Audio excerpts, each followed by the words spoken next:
ክቡር መሆን የሚቻለው እግዚአብሔርን በመፈለግ ብቻ ነው። የሚያስከብር እግዚአብሔር ነው። የሚያከብር እግዚአብሔር ነው። እግዚአብሔር ከፈቀደ ነውርን ሸፍኖ ያስከብራል። እግዚአብሔር ካልፈቀደ ግን ንጽህናም አያስከብርም። እግዚአብሔር የሌለበት ከሆነ ዘይት የሌለው ማሰሮ ማለት እኮ ያለ ምን ማለት መሰላችሁ? ፍቅር የሌለው ድንግልና ማለት ነው። ክብር የለሽ ነው ያም ራሱ።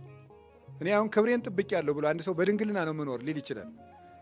5ቱ ደናግል ማሰሮ ተሸክመው ነበር፣ ዘይት የላቸውም ማለት 5ቱ ሕዋሳት ንጹህ ናቸው፣ ግን ፍቅር ይጎላቸዋል። ባዶን ስራ ናቸው። ድንግልና ብቻውን ክብር አያሰጥም። ክብር እግዚአብሔር ነው። ያስከበረን እግዚአብሔር ነው። እውነቴን ነው የምነግራቸው። እና ሕዝቤ ክብሩን ተወ ነበር ያለ። ሰው በቃ ክቡር መሆኑን ለማሳወቅ አዲስ ልብስ ሲያሰፋ፣ አንዳንዱ ደግሞ ቲፎዞ ሲያደራጅ ግርም እኮ ነው የሚያደርገው። እንዲህ ይገርማል።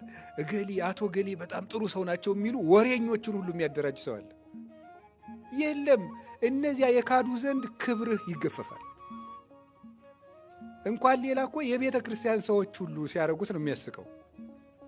ክቡር መባላቸውን ለማሳየት ኮሚቴ አቋቁመው የኛ አባት እኮ ጾመኛ ናቸው፣ የኛ አባት እህል አይቀምሱ። ኮሚቴ ተደራጅቶ እኮ ነው። አቤት አቤት! በመደራጀት የሚመጣ ክብር አለ? የለም።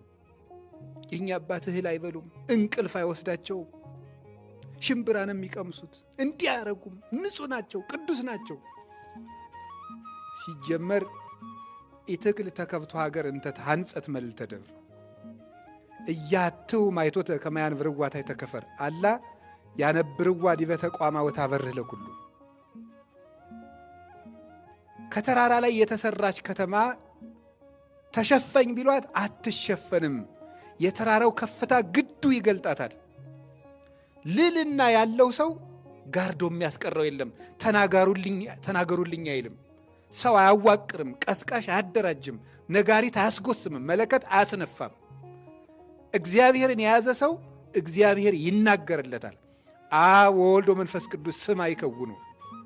አብ ወልድ መንፈስ ቅዱስ ምስክር ይሆናሉ። ለማን? ለዚህ ሰው። በምን ይመሰክሩለታል? በግብር ይመሰክሩለታል።